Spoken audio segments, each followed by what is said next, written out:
essentially down on power. We put it on the dyno.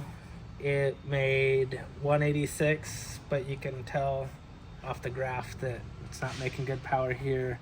And then at 55 miles an hour, essentially just falls on its face.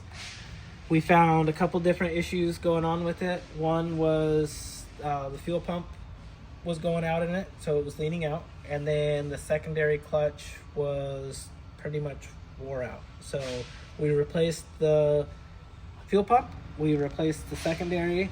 It ended up also having a blown head gasket, so we went through and put a new gasket on it and got it dialed in.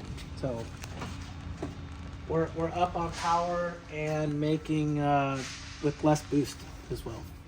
So it has a pure turbo upgrade. It has our exhaust, our charge pipe and blow off valve kit, along with our intake and oil catch kit.